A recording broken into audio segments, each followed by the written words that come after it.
a one-on-one conversation with none other than Chris Rivera, the winemaker and proprietor behind Seis Soles Wine Co., who, similar to Martin, created his own wine company, his own wine label. He is the own winemaker for it in order to make sure that we were also including those Latinos and narrative for the Hispanic X community. Chris, looking sharp. How's it going, my dude? Hey, only from the waist up though, but yeah, we're trying.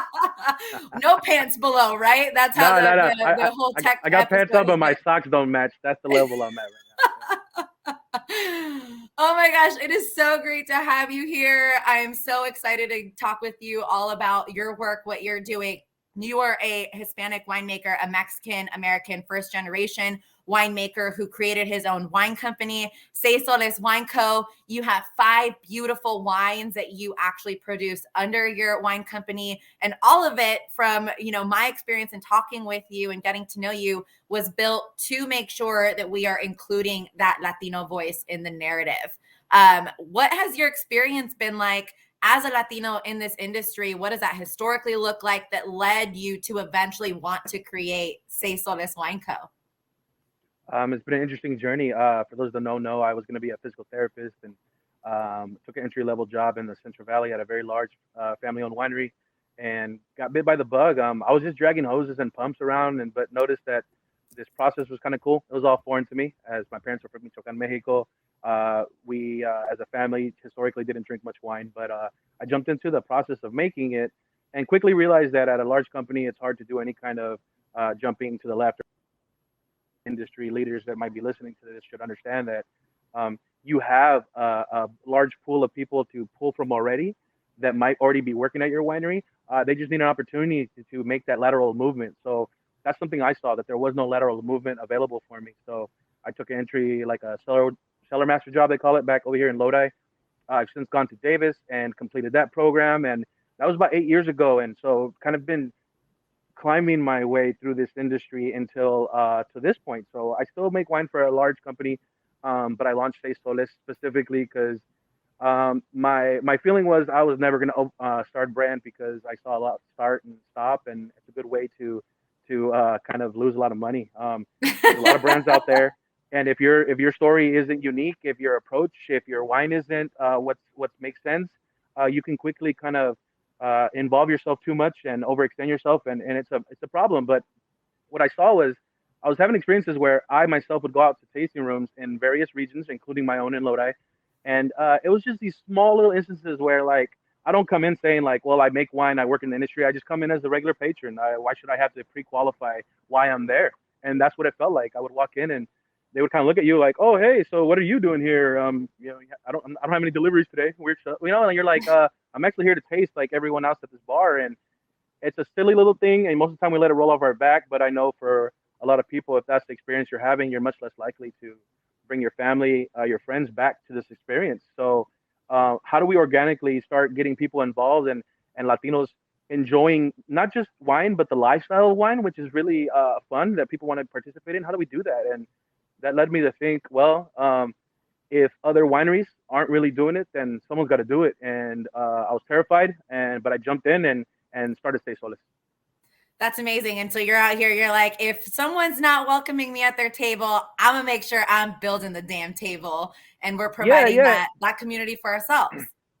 And that's something because we are operating like little islands that I kind of thought, okay, let's do this. And now through events like this and participation with like Roots Fund, you're seeing there's a lot of like-minded individuals that are out there, and I just got to find them. And so, thank you to everyone participating and that put this on, because I have an idea and everyone's having a similar idea. And now we're just kind of fine-tuning our approaches and celebrating all the different approaches that come to celebrating Latinos in wine. And that's the beautiful thing, not just about the summit, but about the community in wine, and especially for people of color and all hint that out there, right? As we all start to get to know each other more and connect and really network and create that community, we all realize like we've all had very similar experiences. I've definitely felt going into a tasting room, like someone looked at me, or like maybe they didn't give you as much attention, because they assumed something about what you were going to be willing to afford or how much, you could afford to tip. Because of the way that you look, or just all of these different things that sometimes can feel in the moment like, am I making this up? Am I just overthinking in my head. But no, like we know what those experiences feel like, and nobody likes to feel like they're not welcomed or like they don't belong. And so as we start to have these conversations more, some of us feel like, you know what, let me just go ahead and build the space for myself and really create that inclusive, welcoming environment so we can make sure that anybody who does want to have access to this wine, anybody who is curious, who wants to learn, who wants to ask those questions that typically and historically they haven't been able to without being given a look or without being made to feel a certain way. They haven't been able to get there. So all of this really influenced and inspired your decision to become a winemaker, start Seis Soles Wine Company. What did you decide to focus on first? And talk to me a little bit about the progression and the way that your wines all work and the different grape varietals that you're using to kind of pay homage to your Hispanic and Latinx roots. Yeah, specifically, I was working in winemaking here in the Lodi area, working for a medium-sized family winery. I got to participate in a lot of aspects, right? I'd go on sales trips. I'd be on wine dinners. I'd be at the tasting room. So any given day, I'd either be covered in grapes or I'd be out there putting a decent little suit on to go and tap dance and talk about the wine, you know? But what that really gave me a chance to do is to talk to people, to really see what they are liking. Now, I was working at a certain winery, so the people that like that certain style were coming to us, but I saw a lot of people, a lot of foot traffic. And so what I started picking up on was just aspects of wine. Because nowadays, all year, this year especially, I'll ask people as they come up to me, like, what kind of wines do you like? And it's always, oh, I like Cabernet and Pinot. And you're kind of like, okay, that's interesting.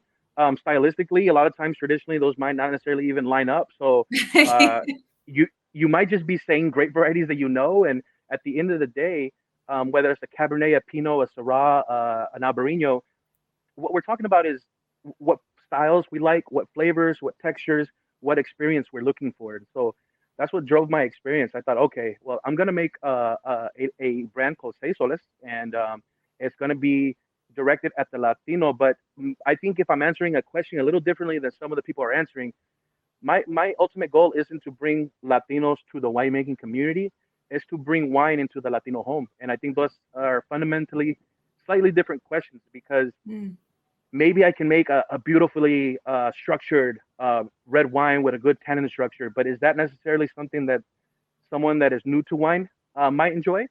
So I'm less likely to bring that beautiful wine home to my family. Thanksgiving, I might not bring it because my tia's not gonna like it, my grandma, my tios, my dad. But if I bring something that can kind of hit the mark in between all of them, then we start having a conversation around like, hey, this is wine. This is not what I expected. Because what I was seeing is that I had certain circles. So like, let's say I have Latino friends, and if they enjoyed wine and were enthusiasts and hobbyists in wine, they would get their own friends, and they had their own little circle. They would go and do that, and that was amazing and it was fun. But once again, that doesn't really translate to bringing it home and creating like a staple within the Latino home.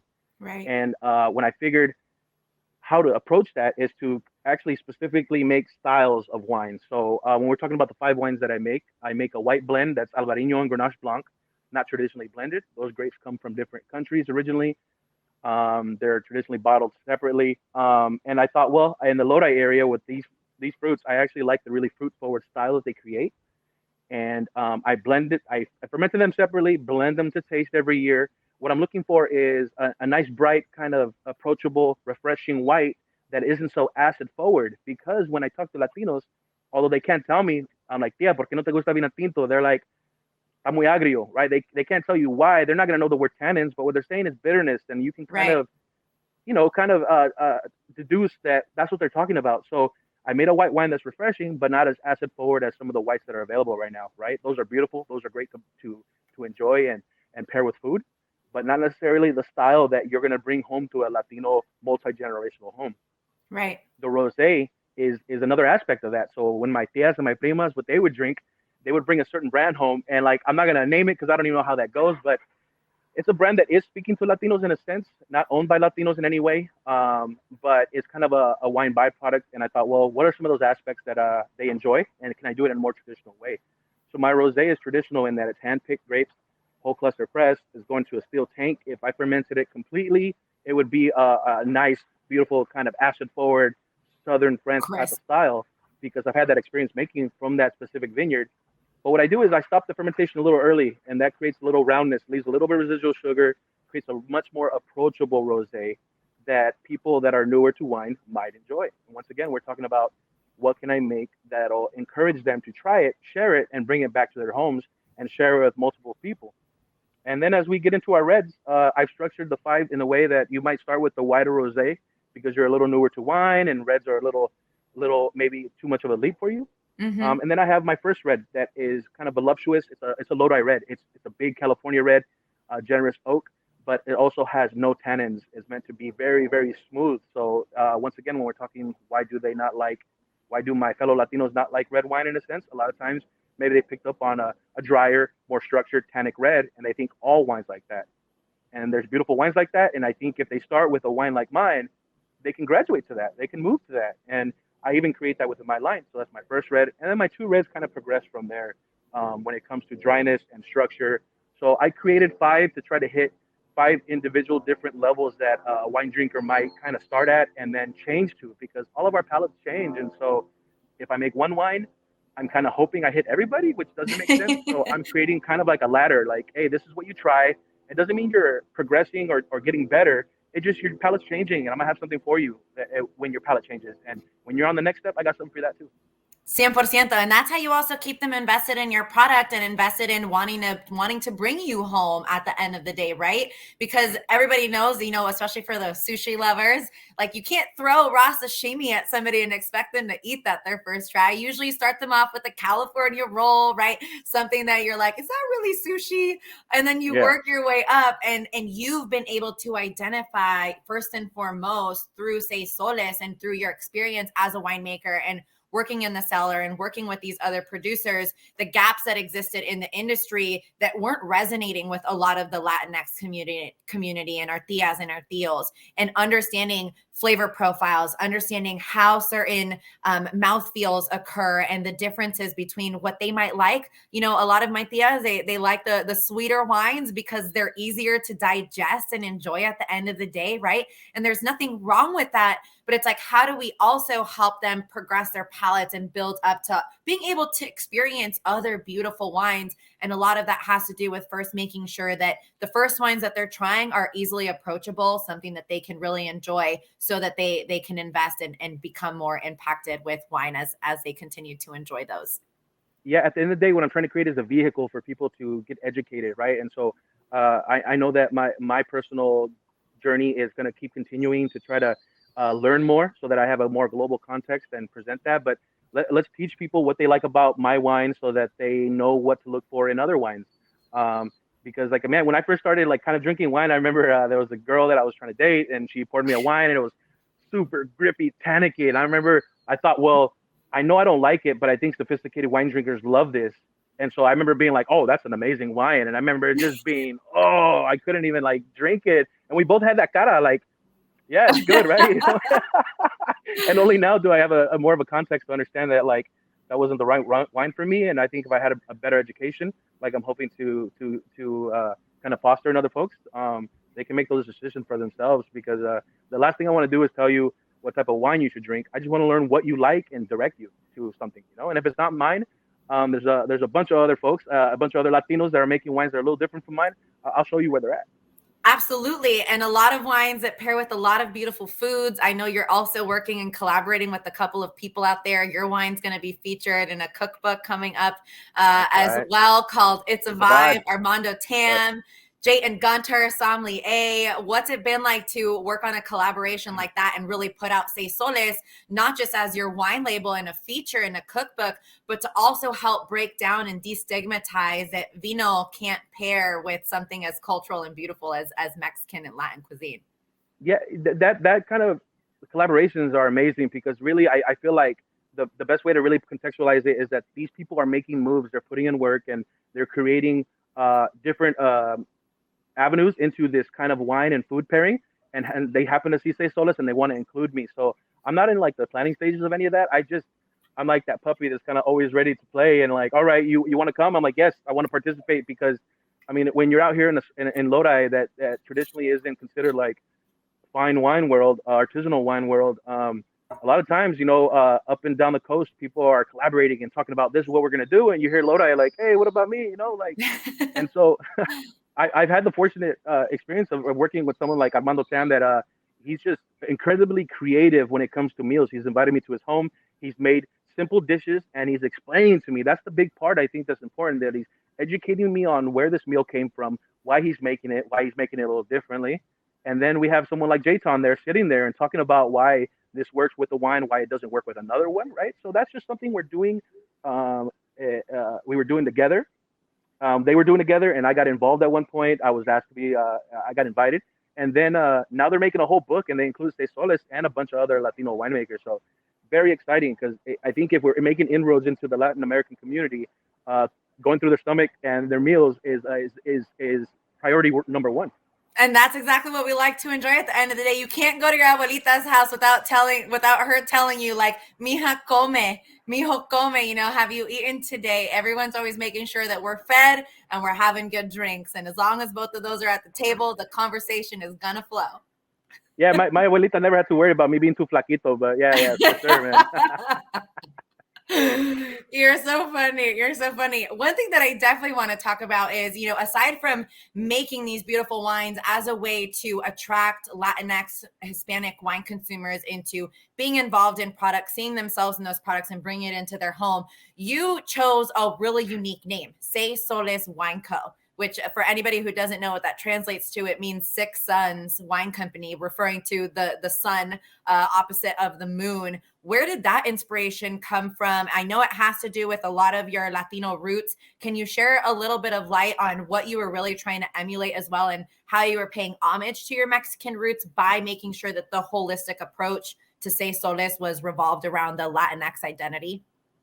Yeah, definitely. I was born in the Central Valley, always kind of it's an interesting area around here, very agricultural, but there's almost like secluded communities. You're either, when you're Mexican and you're growing up, you're either with all the other Mexican kids and you're speaking Spanish all the time, or sometimes you get into the English speaking community. And it's almost like you're never enough here or there. You're never Mexican enough, you're never American enough. And so when I try to rediscover kind of what it meant to be Latino, at an early age, I just became really fascinated with the Aztec culture. And I know that imagery is really strong with all the Mexicanos that I grew up with my family still. And it doesn't have to be specifically Aztec. It could be Mayan, Incan, or Mesoamerican, because it includes all of Latino America. So I created something called Seis Soles that has that kind of more tribal imagery, because it just instantly kind of makes you think of ancestry and kind of like pride and where we came from. So Seis Soles specifically plays off the idea that the Aztecs thought they were the chosen people of the fifth sun god. The world had been created and destroyed 4 times before them, and with the power of that bestowed upon them by the fifth sun god, they were going to rule the world. And that didn't really go to plan. But us as Latinos, as descendants of these ancient tribal Native Americans, I feel like, okay, we live under the sixth sun in a sense. So we went from the fifth sun, now we live under the sixth sun. But really, it's a celebration of the American experience of Latinos in California specifically. I think it's important to kind of always bring that context, that I'm not saying specifically this is what Mexicans in Mexico feel, because it's a whole different world.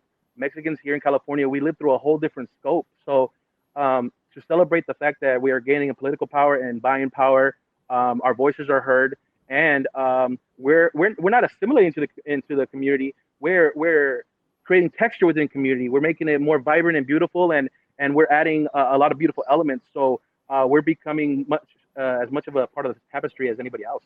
And so it's a celebration of that. Seis Soles.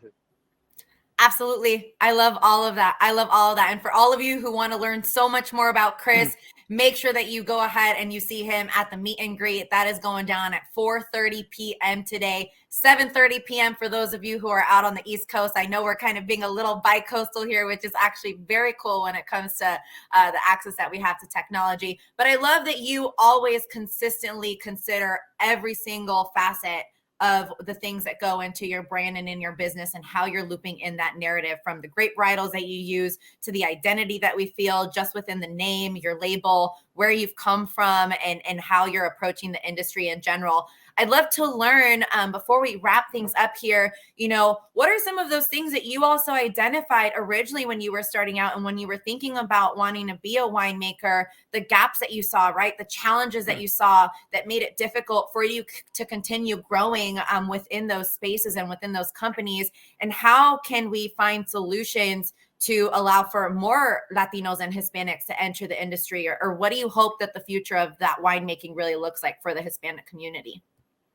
I think, once again, if we bring wine into the Latino communities organically, it's going to become a much more common thing in the home, and people are more likely to consider that as a career growing up, right? Because for us as your first generation, I'm not speaking for you, but wine to me was kind of like, well, they turn grapes into a liquid, I guess, and didn't understand the process. And once again, we're not talking about just grape growing and winemaking. We're talking about sales, distribution, entertainment, and the whole restaurant world that a lot of Latinos maybe haven't experienced. So that's going to organically happen. But what I would do is encourage kind of industry leaders to understand that, like someone like me, I was already working at a winery, wanted to become a winemaker, saw that there was no lateral movement for me, but I was engaged, I was enthused, and I was ready to learn and dedicated.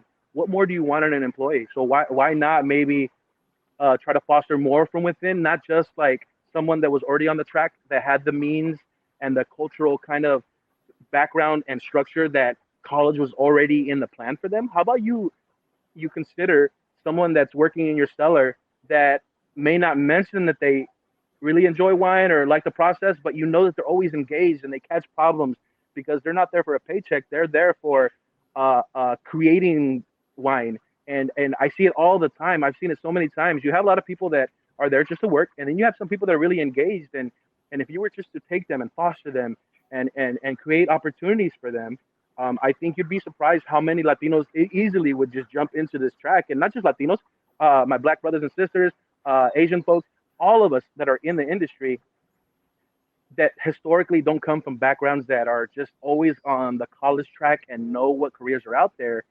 We're a value, and we'll add value to your company, and we're there. Just look for us, because I'm sure everyone's might look and be like, dang, I kind of missed one or two, and create opportunities, fund their education, and make an agreement like, hey, I'm gonna help you learn, and you're gonna add value to my company, and let's grow together. And that's available there. So please just keep your eyes open, because a lot of us fall through the cracks, and I'm one of the lucky few that clawed my way back out and figured it out, and only because I met the right people. So let's not make it a lucky thing. Let's make it a more of a purposeful, a purposeful thing that we think about, of course. Absolutely, creating that pipeline. And you hit the nail right on the head. I mean, I know so many people too, especially when I look to my dad, for example, who works in the cellar, how many other people are there who maybe just because of the language barrier or because of the education, the formal education, right, are not being considered to advance into those positions, but who on any day could probably slay harder than anybody else inside of that room. And so it's like, what are we really looking for, and how do we actually create equity within those spaces that already exist? 100%. I do have a question for you from somebody in the audience. Cecilia Mota would like to know, how can we get in touch with you? And she loves what you're doing, and she's currently sourcing from Lodi. Yeah. So I guess the best way is Chris, CHRIS at 6SOLES.com. So Chris at SeisSoles.com. You could also reach that. It's going to be on my website, SeisSolesVino.com. Those are the best ways. I have an Instagram. I see a lot of people actually joining right now and following. I appreciate that. I run that myself. All the typos and everything are me. So if you send a message through like IG or Facebook, I'm going to be the person that sees it. So if you want to get in contact, let me know. And we're all starting to collaborate out here. Now Lodi starting to, some Latinos are like, hey, let's have a beer. Let's talk about what's next for us. So I strongly encourage anybody who wants to talk to me, talk to me. Let's collaborate. That's exactly how we're going to make sure that the changes in this industry keep moving forward, making sure we're creating that community, that network. I'm so glad that you found that in Lodi. I hope that you know that you are supported by so many people. Where can people go ahead and buy your wines, or how do we get access to them? So at SeisSoles.com, so www.6soles.com is the best way, because when it comes to being able to find capital and loans and investments as minorities and BIPOC, we are historically not able to access those as quickly, and I'm experiencing that, and it's great, of course. So that can help. So please, if you go and buy the website, that'll allow me to grow and to scale from here. So www.seisoles.com. Perfect. www.seissoles.com. Chris has got your back. I also know that you've got some deals going on right now, right? You can shop some deals right now at the summit. It was like, oh, okay, yeah, that's what you meant. Yeah. You're like, what do you mean deals? I'm like, all right. Latinx 30. So all one word, Latinx 30 will give you 30% off. Use that code on my website. It's available on all the wines.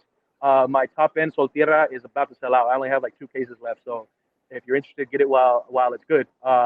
And Latinx 30 will give you 30% off. And this will go out through the end of the month. So please, if you want some, buy some now. If you like it and want some next weekend, I still got that code for you. Thank you so much, Chris. You are amazing. I am so enamored with your wines. You actually had allowed me to taste some of them previously, and they are stunning. Whether you're a new wine drinker and who needs access to working your palate up, or you're already an experienced wine drinker who just loves to explore new varietals, highly recommend you check out all of the work Chris Rivera is doing behind Seis Soles Wine Co. It was an absolute pleasure to have you, and I can't wait to continue networking with you at 4:30 or 7:30 if you're on the East Coast. Make sure you are checking him out because he will be here continuously to make sure he's connecting with all of you. Hey, thanks to everyone. Gabriela, thank you so much. I look forward to what's next. This is feels like a kind of a pivotal moment, and it's exciting to see where this goes.